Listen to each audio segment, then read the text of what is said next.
FM news देख रहे हैं आप। मैं हूं आपके साथ नेहा वालिया। खबरों में सबसे पहले बात करेंगे बिहार की। बिहार में कोरोना मामलों की बात करें तो अब तक यहां पर 7,26,000 के आसपास केस सामने आ चुके हैं। इनमें से 7,16,000 लोग ठीक हो चुके हैं और वहीं 9,661 लोगों की जान कोरोना से चली गई है। और अब बिहार के मुख्यमंत्री नीतीश कुमार ने राज्य में कोरोना की स्थिति को लेकर समीक्षा बैठक की है। इस बैठक के दौरान सीएम नीतीश कुमार ने आदेश दिया कि दिवाली और छठ पर बिहार आने वाले सभी लोगों का कोरोना टेस्ट कराया जाएगा। इसके अलावा जिन लोगों को कोरोना वैक्सीन नहीं लगी है उनका वैक्सीनेशन कराया जाएगा। बता दें कि ये जानकारी सीएम नीतीश कुमार ने ट्वीट कर दी है और बताया है कि कोरोना की स्थिति पर स्वास्थ्य विभाग के साथ समीक्षा बैठक की। इस दौरान कोरोना की जांच, वैक्सीनेशन, ब्लैक फंगस, टीबी समेत अन्य बीमारियों के बारे में जानकारी ली और अधिकारियों को जरूरी दिशा निर्देश भी दिए हैं। तो दिवाली और छठ का त्योहार अब करीब है। ऐसे में इस त्योहार को देखते हुए और बाहर से जो लोग आते हैं उन्हें देखते हुए मुख्यमंत्री नीतीश कुमार ने ट्वीट कर ये जानकारी दी है। उन सभी का कोरोना टेस्ट कराया जाएगा, ये बात भी उनकी तरफ से कही गई है।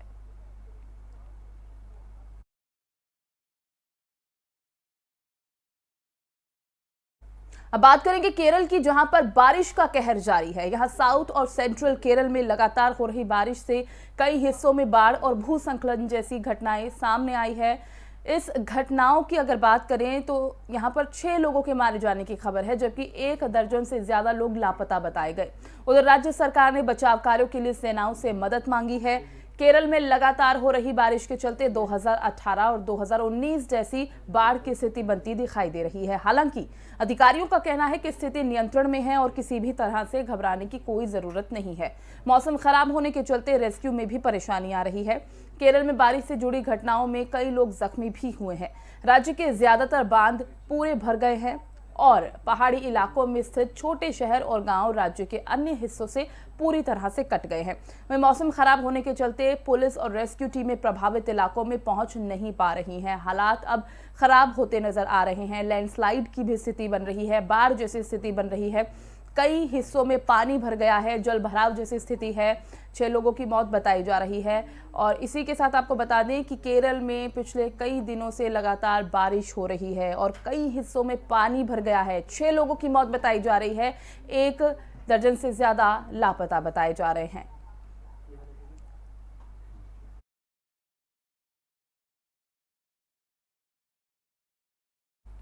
तो 6 लोगों की मौत बताई जा रही है और 1 दर्जन से ज्यादा लोग बताए जा रहे हैं जो कि लापता है। केरल में स्थिति ये बन चुकी है कि बाढ़ जैसे हालात हो चुके हैं। लैंडस्लाइड यहां पर हुआ है।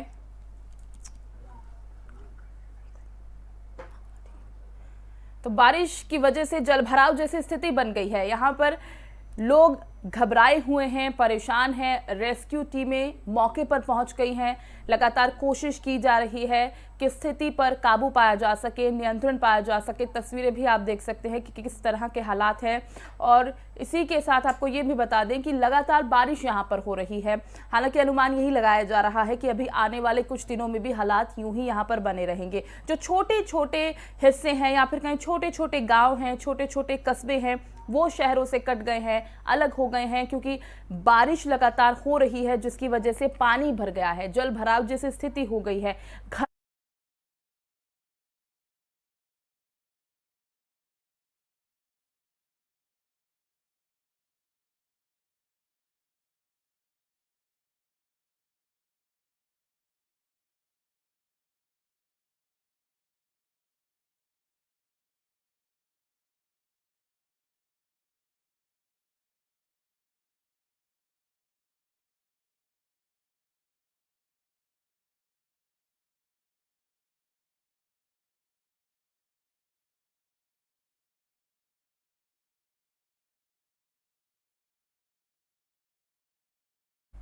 बढ़ते हैं आगे। घाटी में लोग डर के साए में जीने को मजबूर है। आतंक वहां पैर पसार रहा है, लेकिन जम्मू कश्मीर में आतंकियों के खिलाफ भारतीय सेना ने कार्रवाई को अब तेज कर दिया है। अभियान अब और जोरों शोरों से चलाया जा रहा है और सेना को इसके चलते सफलता भी मिली है।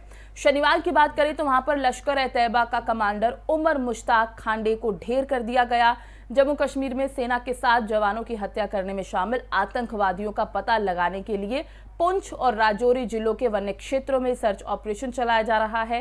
ये सर्च ऑपरेशन रविवार को यानी कि आज 7वें दिन भी जारी है। बता दें कि सर्च ऑपरेशन के दौरान आतंकियों के साथ हुई मुठभेड़ में एक जूनियर कमीशन अधिकारी समेत 2 जवान शहीद बताए जा रहे हैं। 2 जवानों की मौत के साथ ही पुंछ के सुरनकोट वन में सोमवार से शुरू हुए अभियान में अब तक 9 जवान शहीद हो चुके हैं। बाद में अभियान पुंछ के मेंढर और राजौरी के थाना मंडी तक फैल गया। अधिकारियों ने बताया कि एक जेसीयू और एक जवान का शव मेंढर के नाज खास वन क्षेत्र में उस जगह के पास से मिला है जहां पर गुरुवार को आतंकियों के साथ मुठभेड़ हुई थी। जम्मू कश्मीर के श्रीनगर और पुलवामा जिले में शनिवार को अलग अलग घटनाओं में आतंकवादियों ने 2 गैर स्थानीय लोगों की गोली मारकर हत्या कर दी थी। पुलिस ने बताया कि बिहार के बांका जिले के रहने वाले अरविंद कुमार शाह को आतंकियों ने शनिवार शाम श्रीनगर में ईदगाह के पास पार्क के बाहर गोली मार दी।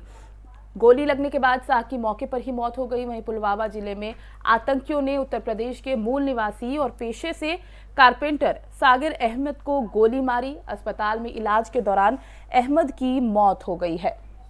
तो घाटी में एक तरफ तो डर का साया है, लोग आतंक से परेशान हैं, लेकिन वहीं अगर सेना की बात करें तो उन्होंने अपना अभियान तेज कर दिया है।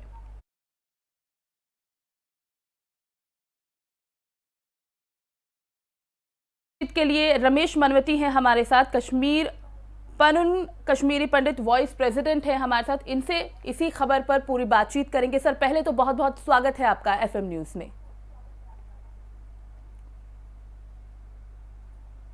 सर, आवाज मिल पा रही है आपको? रमेश जी, सुन पा रहे हैं आप? शायद आवाज उन तक नहीं पहुंच पा रही है, लेकिन इसी पर उनसे पूरी बातचीत करेंगे, समझने की कोशिश करेंगे कि जम्मू कश्मीर में जो हालात बने हुए हैं उसे वो किस तरह से देखते हैं। और फिलहाल जो अभियान चलाया गया है, जो सर्च ऑपरेशन का हम जिक्र कर रहे हैं, जो आज भी चल रहा है, क्योंकि मुठभेड़ के दौरान जो तस्वीरें सामने आई हैं, आतंकियों को मार गिराया गया हो या फिर जो सेना के जवान हैं वो शहीद हुए हैं, उन्हें देखते हुए अब लोगों को शायद ये लग रहा है कि आतंक पर नकेल कसने में सेना धीरे धीरे कामयाब होती नजर आ रही है। रमेश मनवती जी एक बार फिर से हैं हमारे साथ। सर, आवाज मिल पा रही है आपको?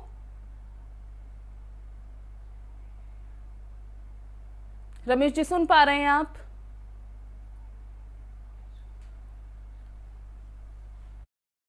आपको बता दें कि आतंकियों से ये जो मुठभेड़ है रविवार को भी जारी रही। सर्च ऑपरेशन लगातार जारी है, क्योंकि जिस तरह से घाटी में आतंक का माहौल है, लोगों में डर है, उसे देखते हुए अब धीरे धीरे यहाँ पर पैनिक की स्थिति भी हमने देखी बनी, क्योंकि जिस तरह से 5 लोगों की हत्या कर दी गई, 5 आम नागरिकों की हत्या कर दी गई, उसके बाद यहाँ पर हालात पहले से बेहतर नजर नहीं आ रहे थे।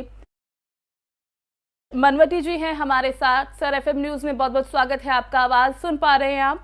हेलो जी, आवाज मिल रही है रमेश जी? जी, आवाज बहुत कम आ रही है। ठीक है, रमेश जी, कोशिश करते हैं कि आप सुन पाए हमें अच्छे से। तो जिस तरह से घाटी में डर का साया है, ये होना भी है, क्योंकि आम नागरिकों की मौत हो जाती है, आतंक अपने पांव फिर से पसार रहा है। ऐसे में वहां के हालात को आप किस तरह से देखते हैं, जबकि अब सेना की तरफ से भी जो अभियान है उसे तेज कर दिया गया है, एक के बाद एक आतंकी ढेर हो रहा है? देखिए, ऐसा अभी जैसे हम ये समझ रहे हैं कि हालात घाटी में ठीक हो गए थे। ये स्टेटमेंट थोड़ा मतलब रियलिटी से परे है। रियलिटी से परे इसलिए है कि शायद फिजिकल वायलेंस हम समझ रहे हैं कि कम हो गया है, उसका ग्राफ जो है कम हो गया है। लेकिन दरअसल जो घाटी के हालात है, मानसिकता है, वहाँ के लोगों की मानसिकता है, और जो वो ताकतें हैं जो इसको सपोर्ट कर रही है, इनसाइड एंड आउटसाइड, मतलब घाटी के अंदर और घाटी के बाहर भी, देश से बाहर भी। और हाल ही में जो तालिबानी इफेक्ट हो गया अफगानिस्तान में, उसे घटनाएं थोड़ा उनको प्रोत्साहन मिल गया, एनकरेजमेंट मिल गया। लेकिन मूल जो हालात है घाटी में वो कभी ठीक नहीं हुए, हमें ऐसा मानना पड़ेगा। क्योंकि ये जेनोसाइड जो कश्मीरी हिंदुओं का वहाँ पिछले 20 साल से हो रहा है, एक फॉर्म में या दूसरे फॉर्म में, ये कंटिन्यूअस है। भले ही फिजिकल वायलेंस, जैसे हम जो रोज जल से जुलूस निकलते थे, या हम ये पत्थरबाज को वो जलसा वगैरह देखते थे, उसको कमी आई है, लेकिन मानसिकता जो है वो जूं की त्यों है। हम शायद इसी मतलब धोखे में रह रहे हैं कि शायद वो अब कम हो गया, फिजिकल वायलेंस जो कम हो गई, शायद घाटी के हालात सुधर गए, लेकिन वास्तविकता कुछ और है। ये अच्छी बात है कि वो जो करंट सरकार है, इन्होंने जो सिक्योरिटी फोर्सेस फ्री हैंड दिया है, और जो भी उनको जब भी मौका मिलता था आतंकवादियों को ढेर करते हैं, लेकिन वहाँ का जो मानसिकता है, जो इंफ्रास्ट्रक्चर है, वो जूं का त्यों है। जो इस मतलब इस्लामिक जिहाद जो है उसको पनपने की भरपूर सराहना करता है, एक फॉरम में दूसरी फॉरम में। इसीलिए हम देखते हैं कि भारत का कोई भी वहाँ सिंबल जो है कश्मीर में, जम्मू कश्मीर, अभी पुंछ में भी देखिए, जम्मू रीजन में देखिए, the idea of India is under attack.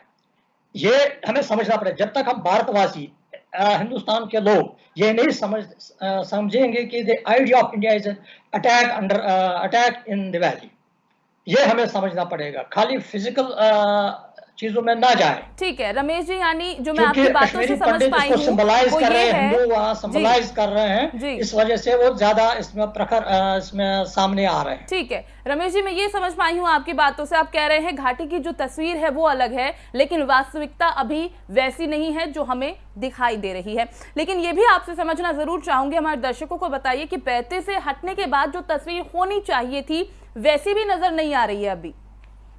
जी जी, दोबारा बताइए, आवाज नहीं आ रही साहब। जिस तरह से हम देख पा रहे हैं घाटी में जो हालात हैं इस वक्त, और जैसा आपने बताया तस्वीर कुछ और है, वास्तविकता कुछ और है, ऐसे में 35 से हटने के बाद जो हालात वहां होने चाहिए थे, क्या वैसे आप देख पा रहे हैं? मतलब आर्टिकल 370 का जो दुरुस्त होना उसके बाद की बात है ना जी। देखिए, जहां तक न्यूट्रलाइजेशन ऑफ आर्टिकल 370 है और या रिमूवल ऑफ आर्टिकल 35 है, ये एक बहुत ही बड़ा सराहनीय बोल्ड कदम है भारत सरकार की तरफ से। उससे एक चीज हो गई कि जो एक रास्ता ब्लॉक हो गया था, जो बंद था, दीवार खड़ी थी between valley and rest of India, वो टूट गई। लेकिन उसका जो मलबा है वो अभी वहां पड़ा है, उसकी सफाई नहीं हुई है। जब तक उसकी सफाई नहीं होगी तब तक ये सिचुएशन ऐसे की ऐसी ही रहेगी। और सफाई कैसे होगी? जो सफाई ऐसे होगी जो वहां का इंटरनल एडमिनिस्ट्रेटिव इंफ्रास्ट्रक्चर है डाउन द लाइन, या ब्यूरोक्रेटिक इंफ्रास्ट्रक्चर है। अभी जैसे कल ही वहाँ एक जो फॉर्मर गिलानी, उसके दामाद को उन्होंने डिसमिस कर दिया है। ऐसी कार्रवाई जब तक नहीं होगी, क्योंकि जो एडमिनिस्ट्रेशन में हमारी डेमोक्रेटिक सेटअप को वीक कर रहे थे, उसको यूटिलाइज कर रहे थे इन फेवर ऑफ इस्लामिक जिहाद, स्प्रेडिंग ऑफ इस्लामिक जिहाद, जब तक उस कार्रवाई को अंजाम तक नहीं पहुंचा देंगे तब तक हम ऐसी घटनाएं जो हमें अभी दोबारा से देखने को मिली है वो देखते रहेंगे। Because as I said, I repeat, the very idea of India is under attack in Jammu and Kashmir, especially in the valley.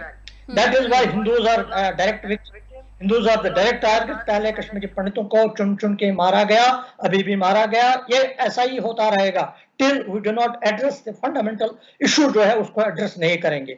हमारा जेनोसाइड जो हो गया हिंदुओं का, जब तक वो एक्सेप्ट नहीं करेंगे, एड्रेस नहीं करेंगे, उसको तब तक ऐसे ही चलेगा, सिचुएशन ऐसे ही चलेगी। But at the same time हम सिक्योरिटी फोर्सेस की काफी सराहना कर रहे हैं, जो दिन रात लगे हुए हैं इस सिचुएशन को मिलिटरली एड्रेस करने के। But you have to understand, this is not a political problem, it is हमें आतंकवाद को आतंकवाद की परिभाषा में ही डील करना पड़ेगा। जैसे हम बता रहे हैं, बहुत सारे हमारे सो कॉल्ड बुद्धिजीवी यहाँ कह रहे हैं आतंकवाद का कोई मजहब नहीं होता। यहाँ तो आतंकवाद का बहुत विजिबल मजहब है। हम क्या चाहते हैं? आजादी। आजादी का मतलब क्या? ला इलाहा इल्लल्लाह। तो यहाँ तो वेरी क्लियर है कि आजादी का मतलब टेररिज्म का मूल क्या है। एक फंडामेंटल हमें अंडरस्टैंडिंग अभी भारतवर्ष में नहीं है। State of India has to understand the fundamental issue क्या है। आप कैसे देखते हैं, कैसे इस समस्या का समाधान हो पाए? देखिए, समाधान तो पहले जो ये अपने मैंने बताया, जो एक बड़ी दीवार थी उसको आपने गिरा दिया। अब इसका जो मलबा है उसको मैं अभी एक्सप्लेन नहीं कर पाऊंगा because time is very less. वो मलबा आपको हटाना पड़ेगा, जो बुद्धिजीवी वो समझ आएंगे क्या मैं अब बताना चाहता हूँ। पहले भी हमने कहा कि जम्मू कश्मीर राज्य को रीऑर्गेनाइज किया जाए। आधा तो रीऑर्गेनाइज हो गया, जम्मू कश्मीर राज्य आधा रीऑर्गेनाइज हो गया, जैसे लद्दाख का नया एक यूनियन टेरिटरी बन गया। नाउ प्रेजेंटली जो UT of Jammu and Kashmir में इसको फर्दर डिवाइड करने की जरूरत है। घाटी में जैसे पनून कश्मीर हम बता रहे हैं, within the valley a separate union territory for Panun Kashmir, जिसमें उन भारतीय लोगों को बसाया जाए, कश्मीरी विस्थापितों को बसाया जाए जो भारत के संविधान में आस्था रखते हैं, और जम्मू को अलग किया जाए। अभी क्या है कि जम्मू भी इस सारे इशू में लपेटा जा रहा। अभी तक लद्दाख, किसी को भारतवर्ष में hardly anybody new the physical boundaries of Ladakh, but fortunately जो अभी उसका पुनर्गठन हो गया है, एक separate union territory, now it has come into focus. वहां का इश्यूज जो है वो फोकस वे में एड्रेस हो रहे हैं। इसी तरह जम्मू को अलग करके जम्मू के इश्यूज है उसको एड्रेस करने की जरूरत है, और घाटी में पनून कश्मीर की स्थापना करने की जरूरत है। जब तक ये नहीं होगा तब तक ये इशू ऐसे क्यों रहेगा। अगर वो हाईलाइट हो पाएंगे तभी शायद उनका समाधान हो पाए। बहुत बहुत शुक्रिया रमेश जी, FM न्यूज के साथ जुड़ने के लिए, अपना कीमती वक्त हमें देने के लिए। लेकिन फिलहाल बहुत बहुत धन्यवाद AP न्यूज चैनल का, बहुत बहुत थैंक यू, बहुत बहुत शुक्रिया। FM न्यूज से जुड़ने के लिए बहुत बहुत शुक्रिया आपका। और आपको बता दूं कि जिस तरह से इन्होंने कहा कि घाटी में डर है भले ही, लेकिन यहाँ पर इस डर को खत्म जरूर करना होगा। कैसे? अगर समस्याओं को उजागर किया जाएगा तभी उनका समाधान हो पाएगा, और एक्शन ऐसा होना चाहिए जिससे जो आतंकवादी हैं उनमें ऐसा डर कायम हो जिससे वो घाटी में डर फैलाने से पहले 100 बार सोचें।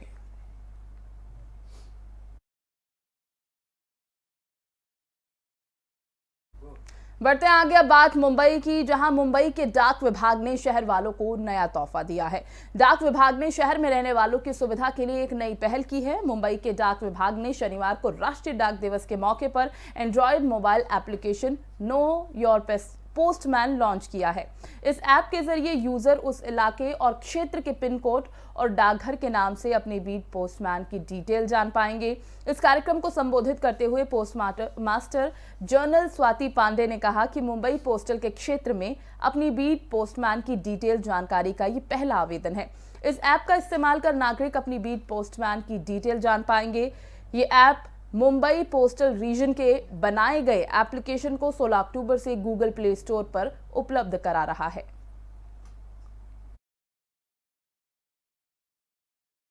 उत्तराखंड के मुख्यमंत्री पुष्कर धामी यूपी के अयोध्या पहुंचे, जहां पर उन्होंने श्री राम लला के दर्शन किए। साथ ही एक कार्यक्रम में भी वो शिरकत करने पहुंचे। सीएम ने मीडिया से बातचीत करते हुए कहा कि वो किसी राजनीतिक उद्देश्य से अयोध्या दौरे पर नहीं आए हैं, बल्कि उनकी ये यात्रा सिर्फ विशुद्ध रूप से आध्यात्मिक है। साकेत विद्यालय में संवाददाताओं से बात करते हुए धामी ने कहा कि वो जब छात्र थे और लखनऊ विश्वविद्यालय में पढ़ा करते थे, उस समय भी अयोध्या आते रहे हैं। अब ऐसे में किसी को उनकी यात्रा से सियासी मतलब नहीं निकालना चाहिए। सीएम ने कहा कि यूपी और उत्तराखंड साथ साथ आगे बढ़ रहे हैं, सरकार लोगों के कल्याण के लिए काम कर रही है।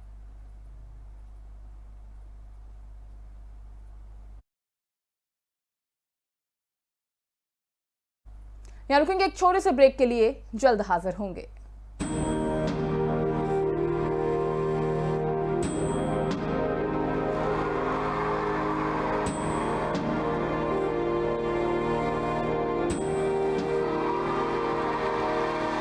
अब बच्चा बच्चा देशभक्ति पढ़ेगा, अब बच्चा बच्चा देशभक्त बनेगा।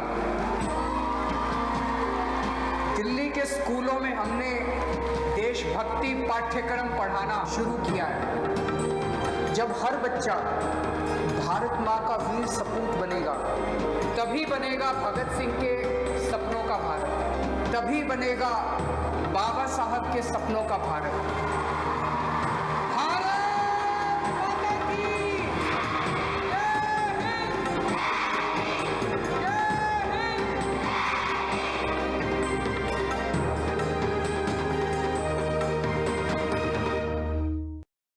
ब्रेक के बाद आप सभी का स्वागत है। बढ़ते हैं आगे। उत्तराखंड में एक बार फिर सियासी हलचल तेज हो गई है। विधायक उमेश शर्मा काऊ के साथ कैबिनेट मंत्री डॉक्टर हरक सिंह रावत दिल्ली पहुंचे। जिस फ्लाइट से दोनों दिल्ली गए उसमें नेता प्रतिपक्ष प्रीतम सिंह भी मौजूद थे। तीनों के दौरान मुलाकात भी हुई। अब ऐसे में हाल ही के घटनाक्रमों को देखते हुए सियासी गलियारों में तमाम निहितार्थ निकाले जाने लगे हैं। फिलहाल ऐसा बताया जा रहा है कि हरक सिंह रावत और उमेश शर्मा काऊ बीजेपी के राष्ट्रीय अध्यक्ष जेपी नड्डा से मुलाकात करने गए हैं। वहीं ये भी चर्चाएं हैं कि बीजेपी का शीर्ष नेतृत्व हरक सिंह को अहम जिम्मेदारी सौंप सकता है और इसीलिए शनिवार को उन्हें विधायक उमेश शर्मा काऊ के साथ दिल्ली बुलाया गया।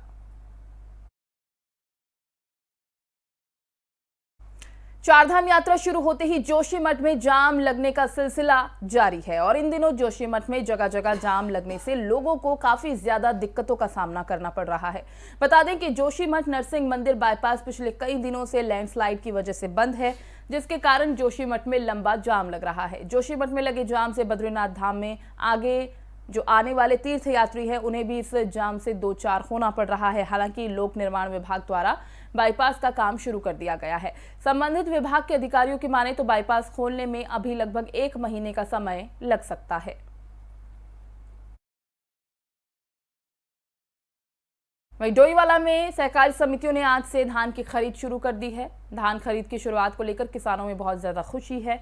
उत्तराखंड सरकार द्वारा पिछले 3 सालों से यूसीएफ के माध्यम से किसानों को उसकी फसल का सही दाम मिल सके, उसके लिए धान की खरीद की व्यवस्था भी की गई थी, जिसके बाद किसान एक जगह पर अपने धान को बेच सकते हैं। हालांकि इस साल यूसीएफ के पास लेबर न होने की वजह से धान की खरीद में थोड़ा विलंब जरूर हुआ है, लेकिन सही दाम पर बिक रही धान की फसल को लेकर किसानों में उत्साह की लहर है।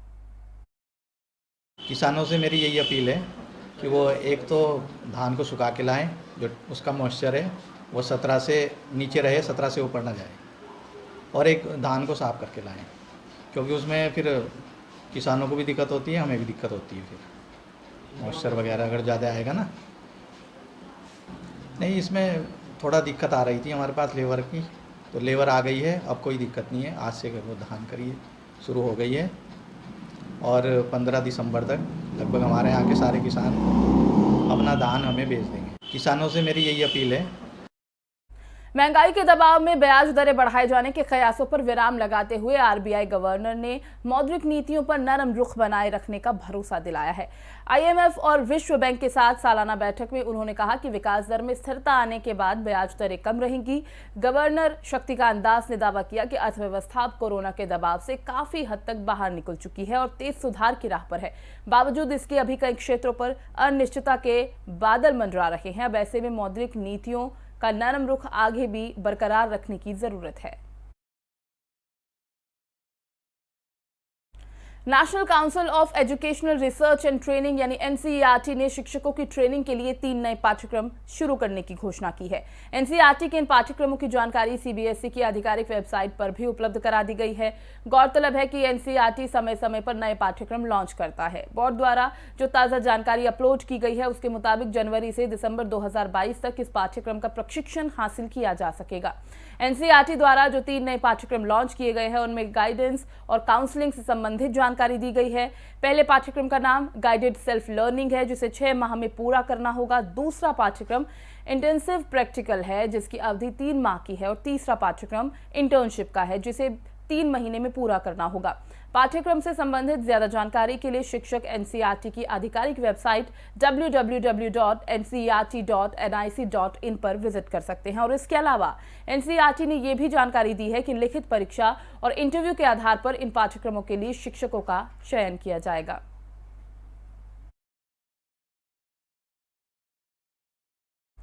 इस बुलेटिन में फिलहाल बस इतना ही। दीजिए इजाजत। नमस्कार।